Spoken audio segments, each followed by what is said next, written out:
tal? Nuevamente estamos en el programa sobre crisis y conflictos del siglo XX y habíamos terminado con las acciones de la Primera Guerra Mundial y, consecuentemente, la paz de Versalles y, lo más importante, el nuevo mapa político de Europa, consecuencia de los tratados, ¿no es así, Héctor? Sí, sí. A ver, si me permitís, para dar un encuadramiento a los espectadores. Primero hay que entender que la Primera Guerra Mundial se concluye con armisticios. El de Alemania, el más importante, del 11 de noviembre de 1918. Y luego se establece la Conferencia de París, donde se iban a desarrollar todos los tratados. Por eso esos tratados se van confeccionando durante los años 1919 y 1920. Hay que tener presente esto, porque el Tratado de Versalles fue el más importante porque se firmó con Alemania, pero en realidad hubo 4 y agregando Turquía 5 tratados. El Tratado de Versalles, que fue, sí, el más importante porque tocó a la principal potencia. Pero después, el Tratado de Saint-Germain con Austria, porque las potencias aliadas firmaban tratados separados con cada uno de los vencidos. Entonces, Tratado de Versalles, aliados con Alemania. Tratado de Saint-Germain, aliados con Austria. Tratado del Trianon con Hungría.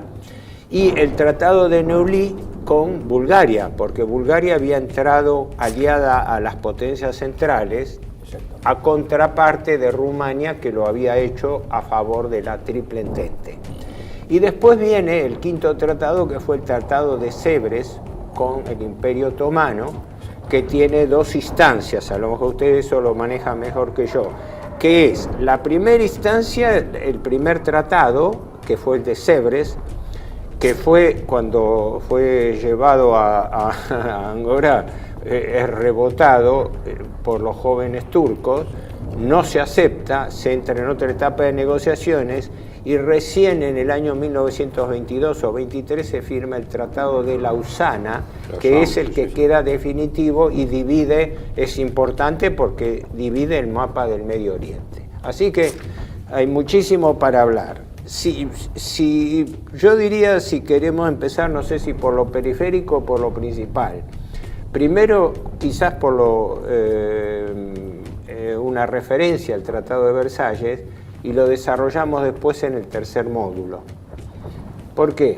A ver si, ojo, lo consulto porque este es un panel de diálogo. El tema viene del famoso artículo 231 del Tratado de Versalles que sostenía la culpabilidad unilateral de Alemania y las potencias centrales en la guerra. Esto fue una contradicción bastante grande con los términos del armisticio. ¿Por qué? Porque entre el armisticio de noviembre y la firma del Tratado de Versalles, que fue el 28 de junio del 18, que se eligió esa fecha porque era el aniversario del asesinato del archiduque, del 19, sí, sí. El archiduque Francisco Fernando en el 14, que empezó la guerra. Bueno, ahí hay 2 o 3 cosas fundamentales para hablar.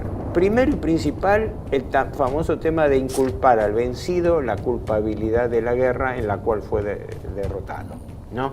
Esto no era viable casi ni siquiera para los ingleses, que fueron los que, porque cuando se habló de la puñalada en la espalda, la idea de la puñalada en la espalda surgió del mando británico, tanto como del alemán, de que había habido algo raro en... Sí, eso fue una iniciativa francesa llevada por el odio, indudablemente. Fíjense que esto vuelve a conectar con la mentalidad que había quedado en Europa, y bueno, especialmente en Francia, de la Revolución Francesa, que considera al enemigo como un hostis, en el sentido de Carl Schmitt, fue un enemigo absoluto que tiene que ser aniquilado y culpable de todo.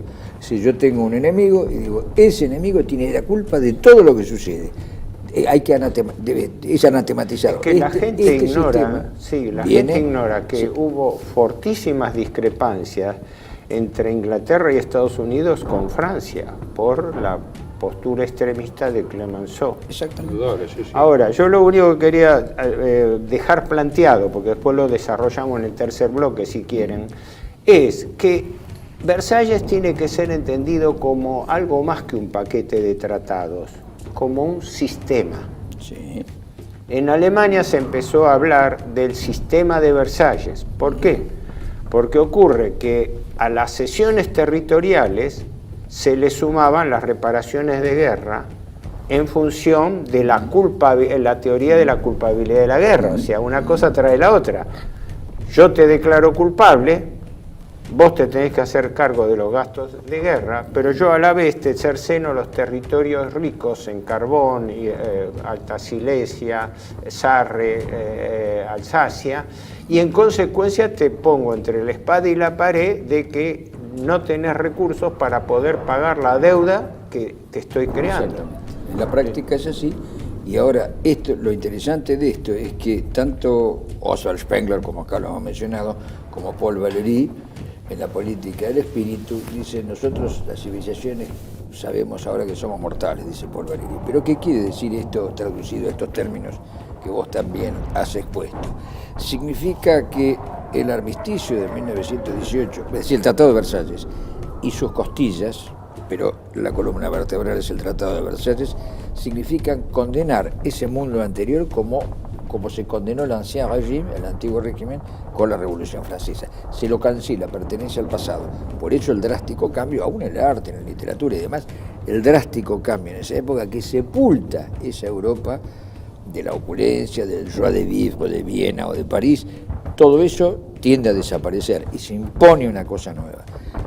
Eso es una consecuencia del Tratado de Versalles, pero más que nada de la mentalidad, porque aquí hay que tener en cuenta la mentalidad que animaba el espíritu de Versalles. Versalles es un acto político, indudablemente. Malo no lo califico, no doy una calificación moral, pero señalo un hecho. Es un antes y un después. Vos lo dijiste muy bien, es un sistema, es decir, un cambio de régimen. El régimen anterior tiene que ser clausurado. Hay que clausurarlo. Y fíjense que coincide, si uno ve en la literatura, en el arte, en la filosofía, hay un cambio drástico. Pero un cambio drástico no para mejorar, sino simplemente para condenar lo que pasó. Lo que pasa es que adviene un sentimiento nihilista. Ese nihilismo, que ya lo predecía Nietzsche, ¿no? El desierto muy frío, ¿no?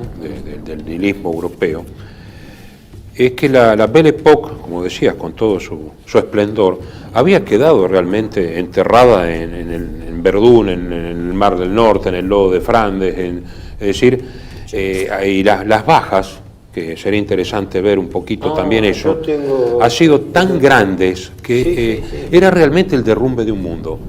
Entonces todo lo inarticulado e inorgánico es lo que ocupa el terreno cuando lo orgánico cae por el propio peso de esa circunstancia masiva que por primera vez pone una cultura al interrogante de sí misma.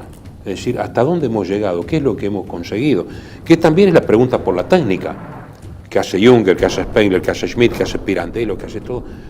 Nos hemos despersonalizado, hemos entrado en una era técnica en donde somos material. Sí.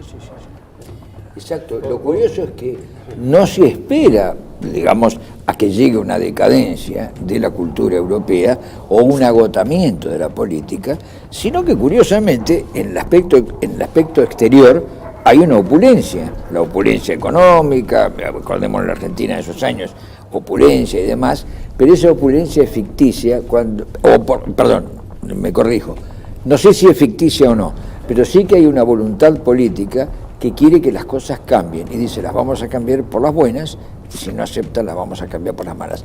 Hay como una voluntad o una fatalidad, porque hay no está en decadencia, digamos, Alemania no está en decadencia, Austria no está, Austria, a pesar de que estaba minada políticamente y demás, y que había entrado una especie de dolce far niente, el imperio austrohúngaro, no hablo del imperio turco, es otro tema aparte, pero digo, la cultura europea no estaba en decadencia, grandes compositores, grandes escritores, y sin embargo, incluso el imperio británico no estaba. Incluso el imperio británico, claro. Estamos de acuerdo en general, pero en cuanto al tema concreto que se planteaba, había estallado una guerra. Sí. Por esa guerra, salvo Francia, ningún país tenía reclamaciones territoriales. Sí. Cuando termina la guerra, se cambia radicalmente el mapa de Europa. Esta es la realidad geopolítica. ¿Cómo se llegó a eso? A través de un sistema de tratados, que vamos a tratar de analizarlo ahora. Ahora, vos mencionabas algo importante, las bajas. ¿Por qué?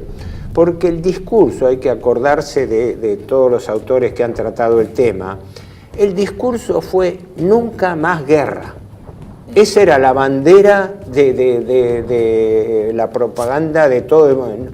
No, la abolición de la guerra, los 14 puntos de Wilson hablaban de eso, hablaban del desarme, es decir, no eran palabras menores. Por eso Wilson después, cuando ve que fracasan los 14 puntos, se repliega, no así.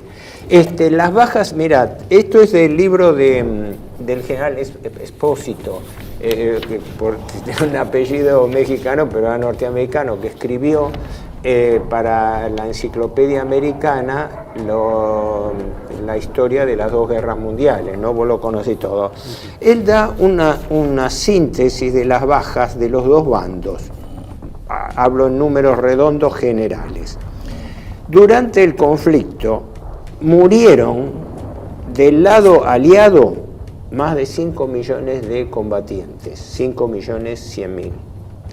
Del lado de las potencias centrales, menos, 3.400.000. Pero estas cifras son totalmente insuficientes, porque cuando se busca en la columna de prisioneros y desaparecidos, las sumas son otro tanto. O sea, el bando aliado tuvo 4.100.000 prisioneros o desaparecidos. Y el lado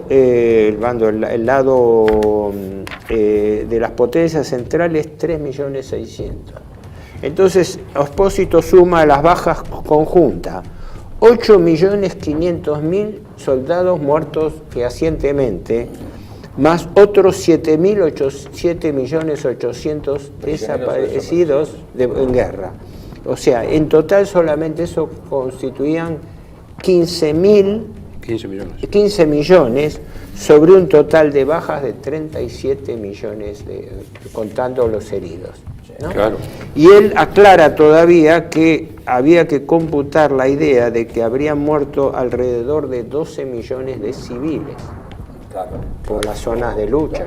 Por las zonas de lucha, además el bloqueo, ¿no? Sí. El bloqueo. Ahora, esto eran datos demoledores. Hay que nunca en la historia de Europa. Claro, y del que en mundo esa época, además, que cuando no había una infraestructura médica suficiente, la mayoría de los heridos moría después en retaguardia. Sí.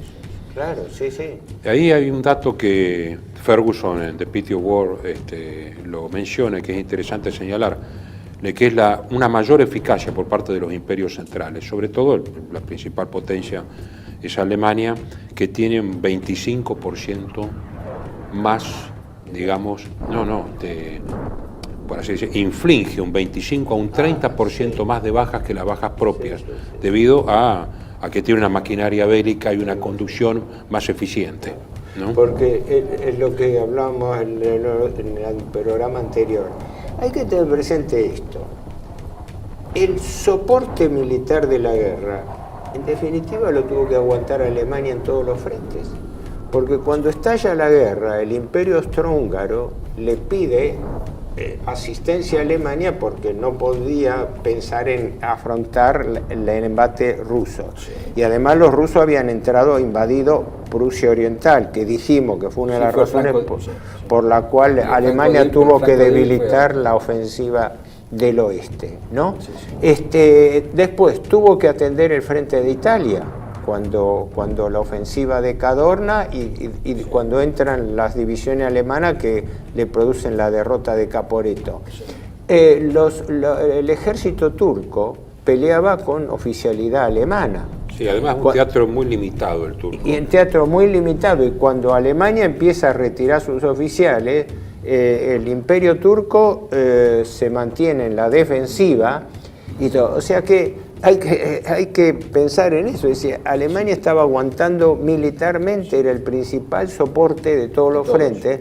Por eso la debacle y el colapso del 18, cuando las expansiones no podían ser más, y Alemania, en la ofensiva del verano de 1918, la razón de fondo era que frente incluso a tropas frescas norteamericanas de refuerzo y todo, Alemania no podía profundizar la ofensiva porque carecía de reservas. O sea, podía...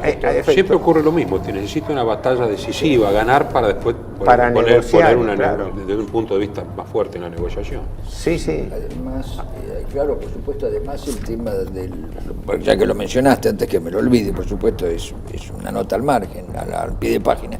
El ejército turco tenía tremendos problemas logísticos y de abastecimiento para los soldados, baja munición y no tenía uniformes.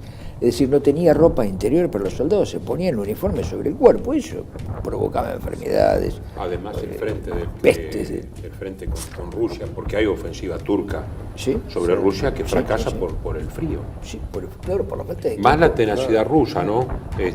Por la falta de equipo. Sí, sí. Los turcos, que son soldados muy duros, Sí. en la época de Solimán el Magnífico hay una carta del comandante turco en el frente del Cáucaso, porque también había un problema con creo que está Iván, ¿no? Sí. Y dice, le manda un parte, no un telegrama, un parte, digamos, de la época, al sultán, y le dice, además del frío, las consecuencias climáticas y todo, los rusos permanecen en su puesto aún sin cabeza. O sea, que los turcos reconozcan la tenacidad de los rusos es una cosa, tiene que haber sido un frente olvidado y terrible. Los que conocemos bien el frente germano-ruso de la Segunda Guerra sabemos lo que significa, ¿no?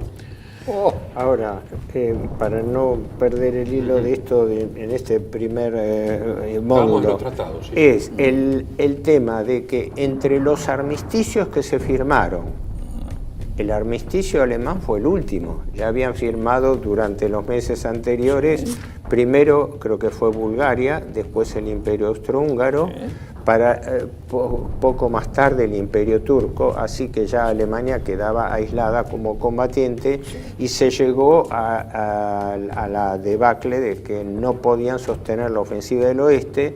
Después viene la contraofensiva anglo-franco-norteamericana de septiembre y desde entonces los alemanes se repliegan hasta tratar de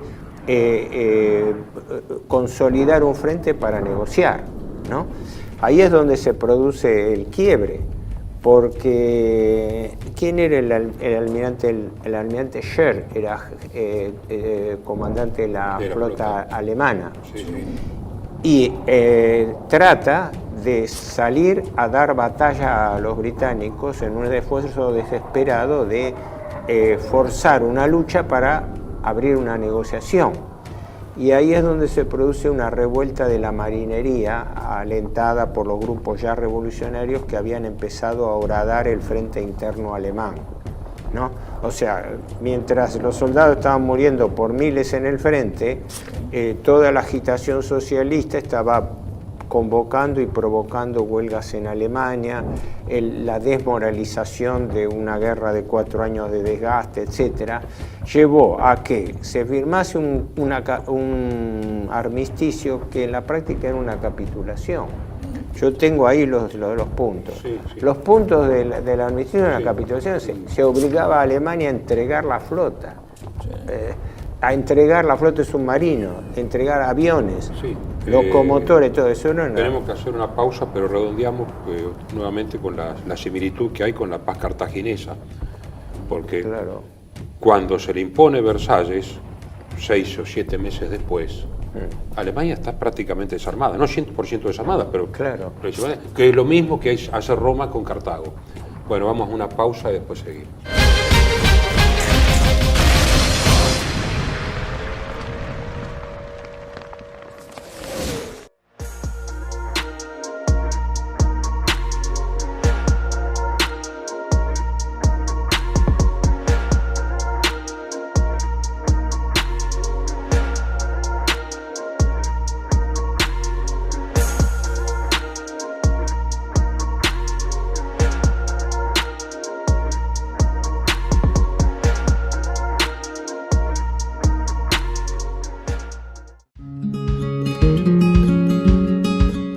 Residencia de Los Ángeles es un hogar para adultos mayores habilitado en la ciudad de Buenos Aires cuyo objetivo es la atención y cuidado de pacientes de la tercera edad. Más de 30 años de experiencia nos respaldan. Trabajamos con dedicación para cuidar a nuestros abuelos y así ofrecerles la felicidad y comodidad que ellos merecen. Estamos en el barrio Villarreal, pasaje Francisco Bauzá 2372, casi esquina Tinogasta. Comuníquese con María al 11 61 70 45 38. Los esperamos.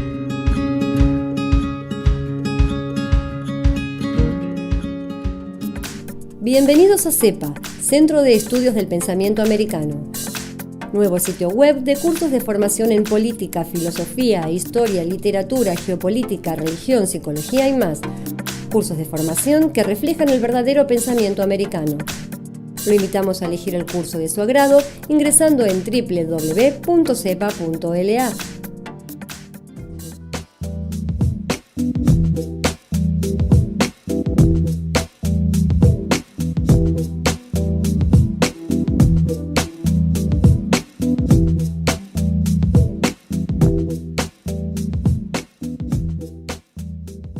Decir siempre la verdad primero tiene un precio.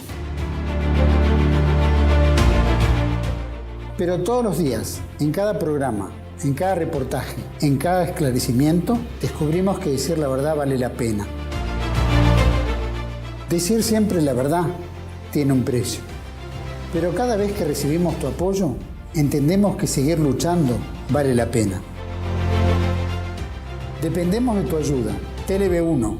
Toda la verdad primero.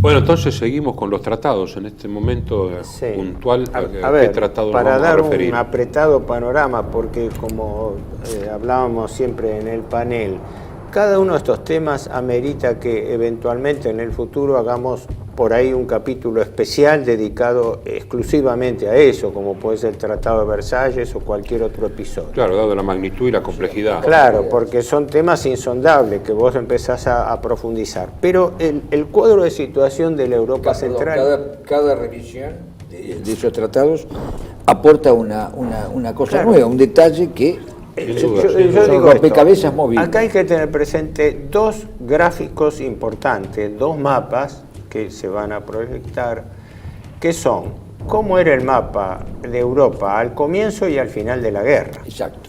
Donde el mapa del final de la guerra habla de una balcanización de estados europeos en Europa Central.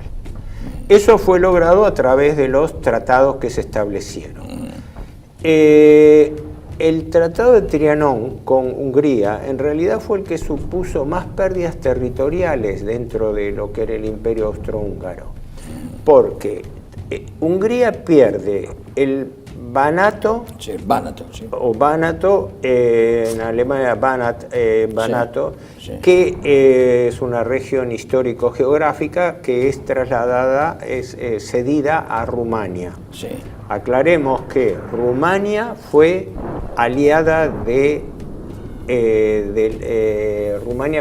de la Entente, de la Triple Sí, Entente, sí. de los aliados, Sí, sí, sí. mientras que Bulgaria estaba del bando de la Entente. Exactamente. Al perder la guerra, Rumania fue triplemente recompensada por el imperio en el Tratado de Trianón. Primero el Banato, de la región que fue cedida por el Imperio Austrohúngaro a Rumania. Después la Besarabia, que la Besarabia también había sido largamente pleiteada con los rusos, pero que en el momento del fin de la guerra, entiendo, estaba dentro del área del Imperio Austrohúngaro. Y la partición de los Cárpatos también, ¿no? Después estaba la creación Bucovina. de nuevos estados, Sí. fundamentalmente Checoslovaquia. Checoslovaquia fue la composición, si tenemos el mapa se puede ver perfectamente claro, porque dentro del mapa alargado de Checoslovaquia, que fue constituido como estado, abarcaba la Bohemia y Moravia, propiamente checo, lo que ahora es la República Checa. Y Eslovaquia. Después, Eslovaquia y Rutenia. Exactamente. Que Rutenia era el pequeño apéndice oriental, Sí. que a su vez también era motivo. Incluso el pequeño enclave de Teschen que reclamaba Polonia. Exactamente. O sea, que yo digo, la gran paradoja de los 14 puntos de Wilson fue que afirmaba el principio de las nacionalidades como fundamento de creación de nuevos estados que se iban a independizar del Imperio Austrohúngaro. Sí. Y es como decir, el remedio fue peor que la enfermedad, porque los estados que se constituyeron arrastraron fuertes minorías de otras nacionalidades, por lo cual esta era una herida de muerte. Pretendiendo solucionar un problema, en realidad se crearon un sinnúmero de problemas. Claro. Con la destrucción de la monarquía de Habsburgo, que Talleyrand dijo en un momento que si no existiera había que inventarla, ¿Sí? porque era un aglutinante en la región. Claro. Con lo cual se crearon focos de ignición continuos. Exacto. Vos fíjate, la larga paz del Imperio Austrohúngaro, los conflictos le vienen siempre de afuera, internamente no había, y las nacionalidades, la armonía entre las nacionalidades, si no eran incentivadas o alimentadas desde afuera, salvo pequeños roces y cosas que son normales en cualquier lado, en un país, en las provincias lo hay, entre las provincias los hay. Es decir, salvo eso, no existía, y por eso se hizo un trabajo de termitas, ¿no? Un trabajo de termitas sobre el Imperio Austrohúngaro para que se aflojaran los cimientos. Porque eso que dice Talleyrand es verdad, es absoluta verdad. Vos fíjate que la paz, Viena fue la ciudad del joie de vivre, el vals es la culminación de eso, y la alegría de vivir de Viena era comparable a la de París. Es decir, eso fue la cabeza del Imperio Austrohúngaro. Hoy todavía se lo venera el emperador. Yo recordé que, bueno, justamente el archiduque Francisco Fernando, que estaba mal visto con respecto a la centralización del Imperio Austrohúngaro, él estaba en contacto con un rumano, Aurel Popovici, creo que se pronuncia así, en rumano es Popovici, si fuera en italiano es Popovici. No, también, en rumano también. Que él era, antes de la guerra, era partidario de una confederación que se iban a llamar los Estados Unidos de Europa, tomando el modelo norteamericano. O sea que había una conciencia de que tenía que abrirse un Estado de tipo federal entre las minorías. Pero yo digo, el remedio fue peor que la enfermedad, porque en los 14 puntos de Wilson se establece el principio de que se reconozca la entidad nacional a las minorías. Pero cuando se componen los estados, hacen una mezcla de minorías que dejan estado a punto de estallar. Checoslovaquia, la mayor, Yugoslavia que integra 5 países, Eslovenia, Croacia, los montenegrinos que estuvieron todos, la Bosnia, Herzegovina bajo la hegemonía de Serbia. Y además con la Tracia, la Macedonia septentrional también, la Dalmacia que pretendían los italianos, reunieron 7 regiones distintas, con poblaciones distintas, en un solo estado, bajo la hegemonía serbia.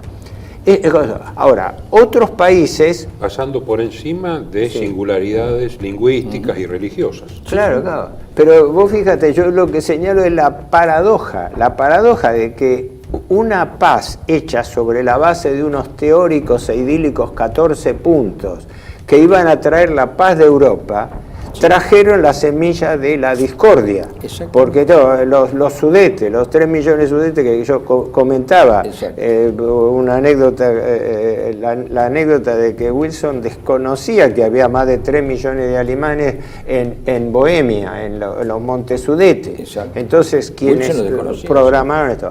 Ahora, eso tuvo mucho que ver la forma de trabajo en Versalles, porque en Versalles no hubo ninguna negociación, de ahí la palabra dictado. Dictat de Versalles. El dictat, claro, eso vino porque la Conferencia de París, cuando inaugura las negociaciones, arma unas 8 o 10 comisiones. Pero las 8 o 10 comisiones eran comisiones aliadas exclusivamente, sin participación de las potencias vencidas. Las comisiones trabajan por separado, encerrado, ¿no? Y elevan sus conclusiones días antes de la firma de los tratados. donde se invita a los representantes a que lo firmen, que fue lo que pasó con Cabe Versalles. una pregunta. Sí. ¿No hay una voluntad política que rige eso o es fruto del azar? Porque está claro, No, claro, está claro que la balcanización la querían. Ahora, ¿a quién sirve la balcanización? Porque vos podés tener muchos estados agrupados en un imperio con un modelo político. Pero si yo tengo intereses espurios de otro tipo, tengo que modificar esa política y modificar la realidad para adaptarla a mis necesidades o a mis negocios, para hablar en términos de plata, a mis negocios. Yo creo que la cosa pasa por allí. Si uno da vuelta a la alfombra, se lleva sorpresas en estos tratados que son muy complejos, como vos decís, pero son enmarañadamente complejos. Creo que hay una intención política. Yo personalmente... yo diría que descontado, porque hay una intención política y además hay un terreno abonado por esta guerra civil, una de las primeras guerras civiles, ¿no? Sí, exactamente. Europeas. Sí, exacto. por eso, sí, la tesis de Nolte acerca de las guerras civiles europeas y esta idea que, no sé, manejamos, pienso desde el primer momento, de que las dos guerras mundiales hay que verlas como parte de un mismo proceso. Es importantísimo, porque esto da vuelta, revisa el planteo de... Hay otro autor que yo lo he conocido porque vino a Buenos Aires, que es Enzo Traverso, que es franco-italiano, que tiene Sangre a Sangre y Fuego, la Guerra Civil Europea 1914-1945. Nolte es... sobre todo pivotea sobre la Guerra Civil Europea en la Segunda Guerra Mundial. Pero Traverso la extiende. Indudablemente de que los buenos historiadores se dan cuenta de esto, pero hay una carta de Spengler del año 19 que no me acuerdo si no es a Hans Korhers, su amigo, donde dice, y es muy interesante, una vez más tenemos que pasar por la instancia de Tilsit-Leipzig, o sea, la paz con el zar que hace Napoleón y la batalla de las naciones, un año y pico después. Dice, porque los tres lunáticos de Versalles, Clemenceau, yo y Orlando, solamente han decretado una tregua en la guerra mundial. Bueno, con su lucidez habitual. Bueno, Keynes cuando después Por eso, analiza las causas... cuando pasa eso es porque hay una voluntad política que no quiere ponerse en evidencia absoluta y opera en las sombras. No le encuentro otra explicación. Es decir, Versalles conlleva una contradicción mayúscula.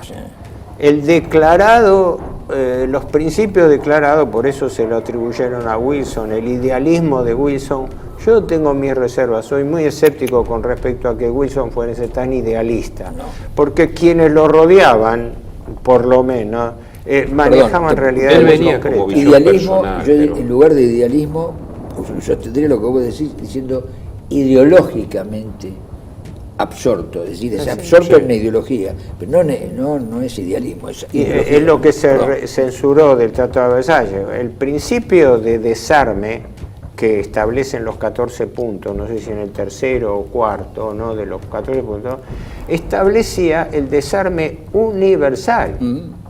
Pero el desarme fue solamente para los vencidos. Es curioso, pero Irigoyen tenía una opinión parecida a la que formalmente tenía Wilson, porque lo manda a Honorio Pueyrredón y le dice ni vencedores ni vencidos, prácticamente así. Si queremos un sistema estable, no tenemos que imponer una paz leonina. Y pasa por París, por Honorio Pueyrredón, y ahí está Alvear, y le dice, pero no entendés. Decir Irigoyen de que aquí está Clemenceau, están acá los europeos tienen otra visión de las cosas, sobre todo Francia. Y Irigoyen no participa directamente, la Argentina tiene esa dignidad, ¿no? Ahí hubo, notarlo, a mi juicio hubo dos factores. Primero, sí, el extremismo de Clemenceau, su revanchismo que chocaba con el de los aliados, porque tanto los gobiernos británicos como norteamericanos, pero por distintas razones. Los británicos por su cálculo. El paradigma de eso es Keynes. Keynes lo establece muy bien, dice... Si le quitamos a Alemania los territorios de donde saca los recursos y le ponemos altísimas reparaciones impagables, ¿quién paga? Además, Inglaterra no hacía Los ingleses filantropía. siempre fríos. El principal socio comercial del continente de Inglaterra antes de la guerra era Alemania. Entonces, Inglaterra lo perdía por partida doble. Primero, perdía el mercado alemán porque estaba en crisis económica y amenazaba tener la competencia de exportaciones alemanas más baratas, que con la rápida inflación, la depreciación del marco, era una especie de competencia ruinosa monetaria. Para hacer un paréntesis, una analogía, Sí. Inglaterra evidentemente que apoya por el concepto de libertad de mares y de ríos la guerra de la Triple Alianza contra el Paraguay. Pero cuando ve que lleva al exterminio de la población paraguaya, ¿qué hace? Denuncia lo que había apoyado en principio, el famoso que Alberdi después te lo transcribe en el crimen de la guerra, pues dice, ¿y después a quién le vendo los productos? Exacto. Sí. Es curioso que uno era un gran, esto es un paréntesis también, un gran conocedor de nuestras tierras y demás, había vivido acá, Robert Cunningham Graham, tiene una biografía del mariscal Francisco Serrano López. Y un viajero, un gran viajero inglés y escritor y demás, que se llamaba Richard Burton, igual que el actor, lo digo por el público, Richard F. Burton, tiene un trabajo sobre las cartas sobre la guerra del Paraguay, en donde evidentemente están en juego las dos cosas. Por un lado, sí, Paraguay hay que frenarlo, de acuerdo a esa política, ¿no? Paraguay no podía tener una industria, había que frenarlo. Y segundo, no destruirlo del todo, porque si no, ¿qué es lo que hacen? Entonces, no, así no. Ese punto de una de cal, una de arena, en fin, como quieran ustedes llamarlo, es precisamente lo que la posición inglesa, que es siempre calculadora y racional. Los norteamericanos tradicionales siempre han censurado el llamado el enojo, la ofuscación de Wilson, que se produce después que él se retira, incluso que el Senado norteamericano no le vota la incorporación a la Sociedad de las Naciones, que fue la principal propuesta de paz, acerca de que esta fuese la última guerra, porque los resultados desastrosos que se produjeron. Y yo digo que ahí es como se terminó la guerra, peor que como se empezó, porque se balcanizó Europa y se dejaron sembrados conflictos en toda la ringlera oriental. Esto en geopolítica se estudia mucho, ustedes lo saben, lo de la línea Curzon. En realidad Lord Curzon lo que hizo fue trazar el límite entre la Polonia independiente, que no existía, había sido ducado ruso, lo mismo que Finlandia, y obtuvieron su independencia, y los países bálticos, Estonia, Letonia y Lituania, ¿no? Pero dentro de ese paquete todo, la frontera, el límite entre Polonia y Rusia lo demarcó Lord Curzon. Pero la idea de Curzon y los ingleses era usar lo que llamaban una ringlera de estados, una serie de estados menores que sirvieran de parachoques o estados tapón entre las dos potencias, Rusia y Alemania. Exacto. Para aislar y encapsular en su momento al comunismo, pero para evitar el peligro de dos potencias limítrofes, que fue lo que... Ahora, eso llevó para establecer alianzas con estas ringleras para... Y además, porque era la forma en que el Foreign Office y la masonería británica podían incidir sobre los pequeños... Siempre, con un pie en el continente y un pie en el Atlántico. Uruguay, Uruguay, tenemos el caso de Uruguay. Bueno, ahora vamos a ir a otra pausa y continuamos.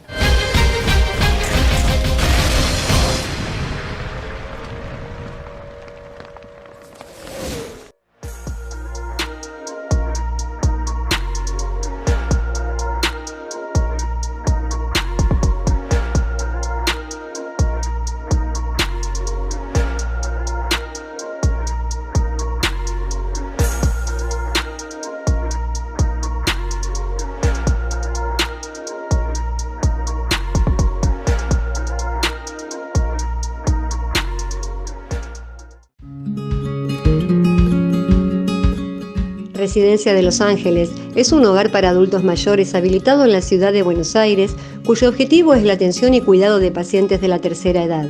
Más de 30 años de experiencia nos respaldan. Trabajamos con dedicación para cuidar a nuestros abuelos y así ofrecerles la felicidad y comodidad que ellos merecen. Estamos en el barrio Villarreal, pasaje Francisco Bauzá 2372, casi esquina Tinogasta. Comuníquese con María al 11 61 70 45 38. Los esperamos.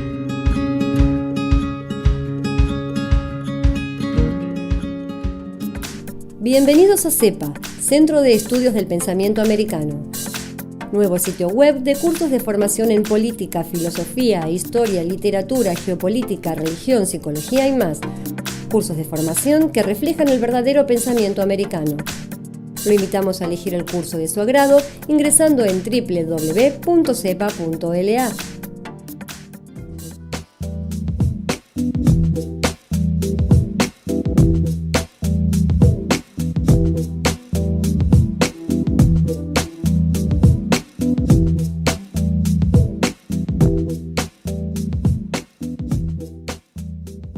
Decir siempre la verdad primero tiene un precio. Pero todos los días, en cada programa, en cada reportaje, en cada esclarecimiento, descubrimos que decir la verdad vale la pena. Decir siempre la verdad tiene un precio. Pero cada vez que recibimos tu apoyo, entendemos que seguir luchando vale la pena. Dependemos de tu ayuda. TLB1. Toda la verdad primero.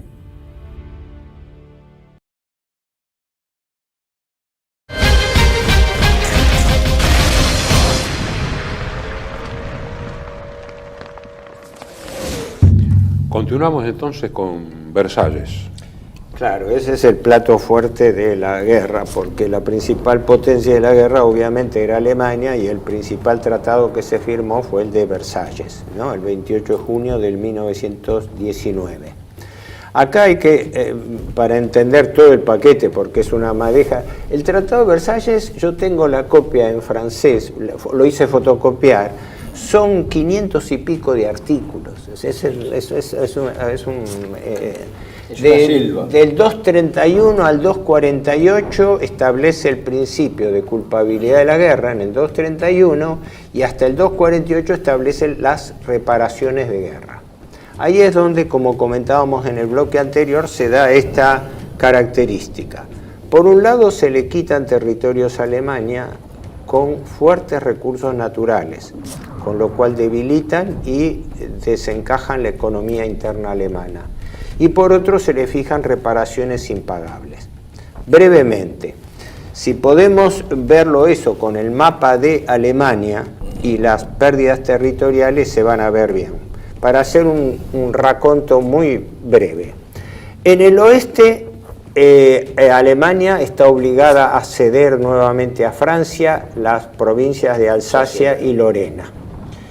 Alsacia más germánica, Lorena más francesa, pero con fuerte yacimiento de carbón y parte de acero. Se internacionaliza el territorio alemán del Sarre, que era íntegramente alemán, prácticamente, por ser una cuenca de carbonífera importante. Con esta modalidad, que se da también en Memel y en Danzig, que el territorio queda sujeto durante 15 años a la administración de la Sociedad de las Naciones, pero en el caso del Sarre, con derecho y privilegio de Francia a explotar la mina de carbón que había en el territorio que estaba bajo administración de la Sociedad de las Naciones, que aclaremos, fue la precursora de las Naciones Unidas. La propuesta de Wilson de que se crease un gran foro internacional para tratar todos los asuntos para garantizar la paz del mundo. En el oeste, pérdida de Alsacia y Lorena y neutralización del Sarre, sujeto a un plebiscito sobre si después de 15 años de administración la población alemana iba a pedir volver a Alemania. Bueno, en 1935 se hizo ese plebiscito y ganó por muerte la vuelta a Alemania, ¿no? Bueno, y después algo importantísimo desde el punto de vista estratégico, el tema de la ocupación de la ribera occidental del Rin. porque se le impone a Alemania, ya por el tratado, por el armisticio, pero se formaliza por el tratado, el desarme. Es decir, Alemania queda reducida, la Reichswehr, las Fuerzas Armadas, quedan reducidas a 100.000 hombres, ¿no? Con lo cual quiere decir que se reducía, y además de haber entregado todo el material de guerra. Hay previsión también de construir material de guerra pesado. Es claro. Hay una cesión también de una región a Bélgica. Eupen-Malmedy. Malmedy, claro. Y también incluso a Dinamarca, en el Schleswig-Holstein, una pequeña franja. Quería decir algo. Sí. De acuerdo a las últimas revisiones económicas del Tratado de Versalles, hay otros puntos de vista que me parecen interesantes. Fue un gravísimo error, pero no solo un error político. Si la intención era destruir Alemania, no se consiguió, por una situación muy específica. Alemania quedó con su industria de vanguardia intacta. No hubo destrucción de maquinaria, destrucción de fábrica, pues entre otras cosas, pues no entraron en Alemania. Y no estaba desarrollado el bombardeo aéreo, que siempre había empezado, había hasta 1000 aviones, actuaron en Saint Michel, en la Kaiserslautern, en un lado de otro, ¿no? Pero no se había llegado, salvo algunos dirigibles que habían bombardeado Londres, algunas ciudades alemanas, digamos, en la frontera, pero y no hubo robo de tecnología, como si hubo en la Segunda Guerra Mundial, destrucción de fábricas y de industria y las patentes y robo de tecnología. Entonces eso es lo que le permite rápidamente a Alemania volver a ser una potencia. Eso es una de las cosas que observaba Keynes y también otros autores. Es decir, ojo que la maquinaria productiva alemana había quedado intacta y los primeros que lo temían eran los ingleses, porque dijeron, si Alemania es impulsada a exportar a toda costa para obtener divisas, para poder pagar las reparaciones, va a ser una competencia que Inglaterra no podía frenar. Exactamente. No me quiero olvidar de un tema, después va a ser una conclusión de todo esto de Versalles, pero si me permitís, esto ocurrió en la frontera occidental, pero en la frontera oriental de Alemania fue peor todavía. Sí.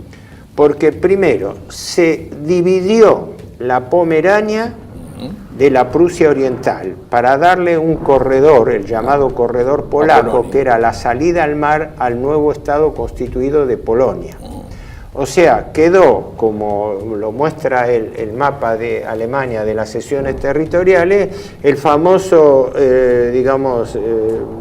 corte territorial, donde al territorio alemán se lo interrumpía con una franja y luego venía Prusia Oriental, hasta el territorio de Memel, en la frontera con Lituania, que el nombre era, después pasó a Lituania y por ende después a la Unión Soviética. ¿Cuál, perdón? ¿El nombre lituano? Klaipėda, ¿no? Klaipėda era el nombre en lituano de Memel.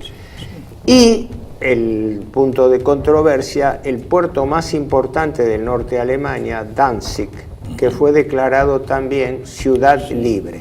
O sea, el mismo régimen que en el Sarre, Danzig, sí. Por eso, el Sarre, el puerto de Danzig en el Báltico, en Polonia, y el territorio de Memel quedaron bajo administración teórica de la Sociedad de las Naciones, pero bajo la administración práctica y la usufructo de Francia en el Sarre y Polonia con preferencias en Danzig, que era una ciudad totalmente alemana. Y Memel, que fue concedida y creo que fue ocupada por Polonia primero y después porque hubo una lucha contra el... Primero fue Polonia, sí. Bueno, hasta por ahí no más, porque el mariscal Pilsudski era lituano en realidad, era nacido en Lituania, ¿no?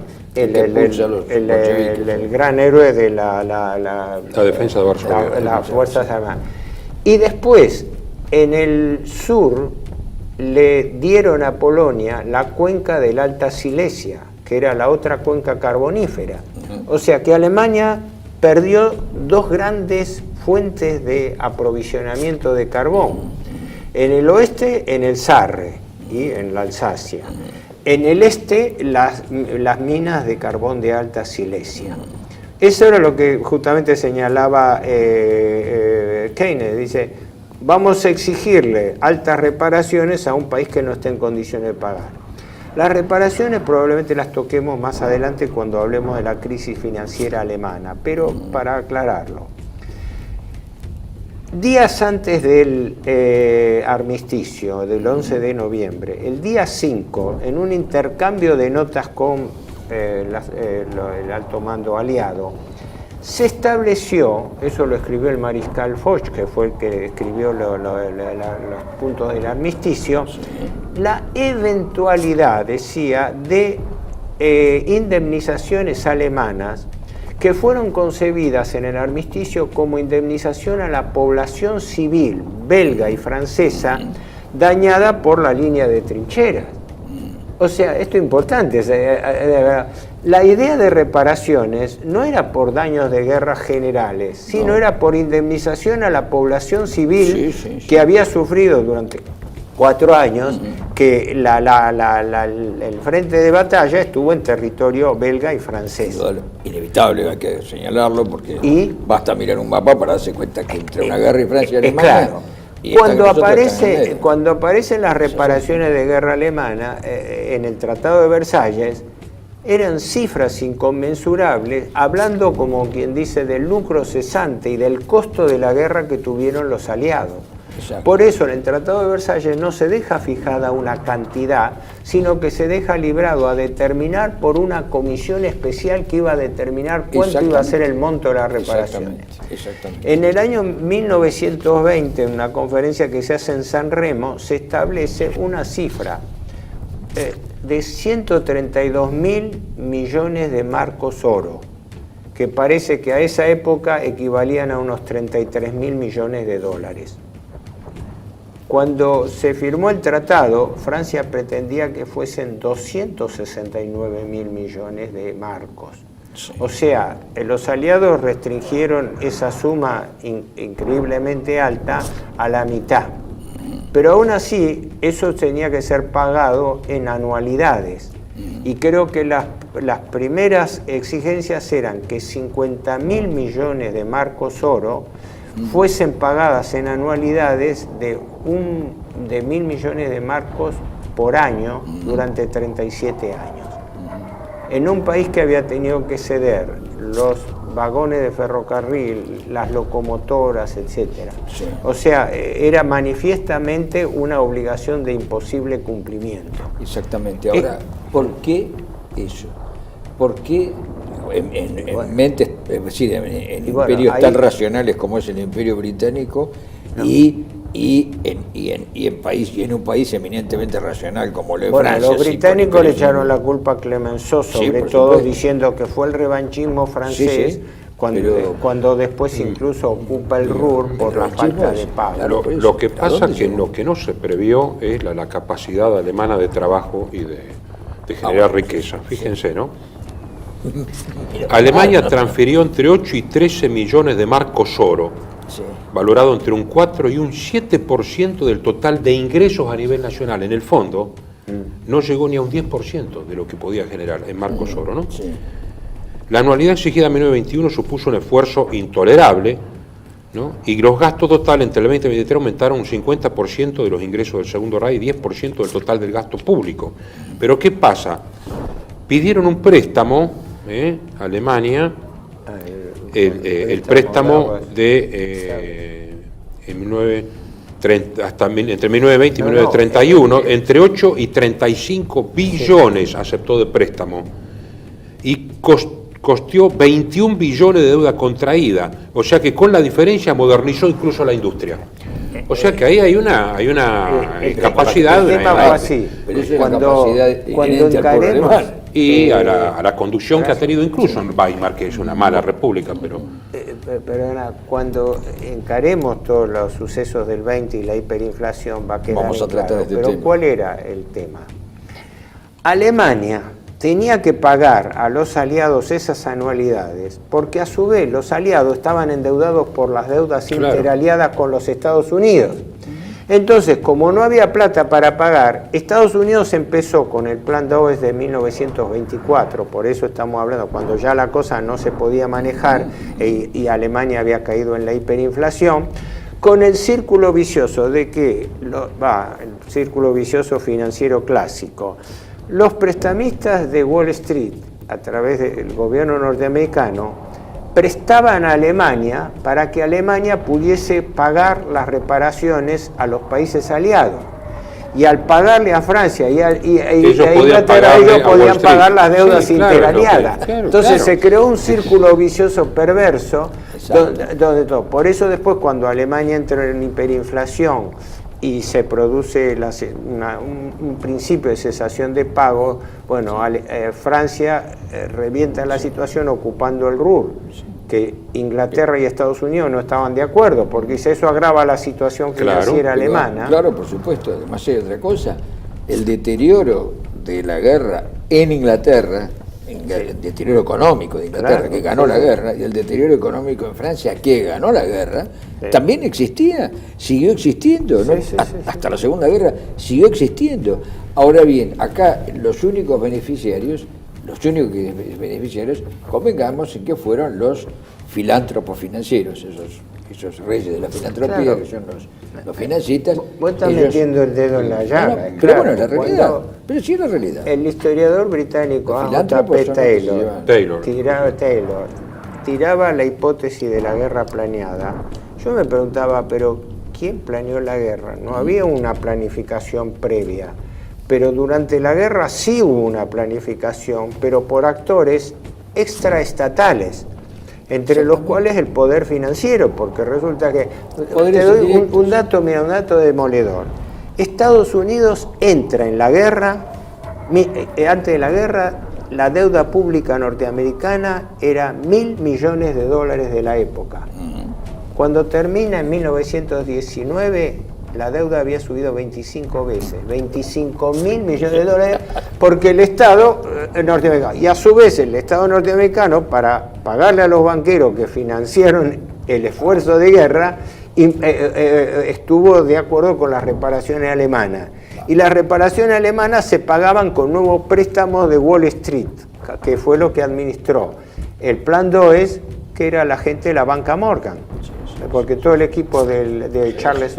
Porque justamente la gran finanza no tiene bandera, entonces lo que les conviene indudablemente es atomizar y balcanizar, porque así no hay un poder, digamos, aglutinado o coagulado que pueda enfrentarse y negociar en condiciones ventajosas. Es mucho más fácil dominar pequeños estados y hacerlos enfrentar entre ellos y darle préstamo a este para sacarle al otro, es mucho más hasta fácil. Hasta la actualidad, digamos. Sí, eso lo vio muy bien los economistas, no los políticos. Los políticos que eran economistas, como Lenin, que era un hombre que sabía de economía, y como Sombart, en las antípodas, vieron que justamente había un despegar progresivo, fines del siglo XIX, principios del XX, de lo tangible, de lo que era abstracto.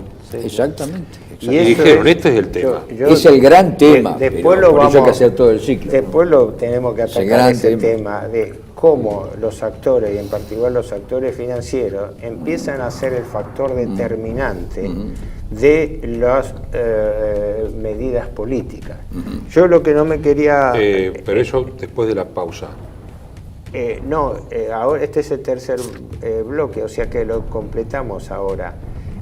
Quería simplemente hacer una observación final. El gran ausente en todo esto era el estado de desastre interno en que estaba Europa. Porque esto no es cuestión de que se le fijaban como acá, no hay que fijarle...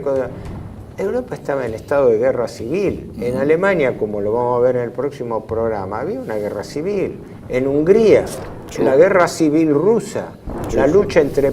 Indudable, pero por eso tenemos que hacer una pausa. Por eso. Desde ya queda planteado esto como el gran desequilibrante de la paz, ¿no? Sí. Bueno, hacemos entonces un alto hasta el próximo programa.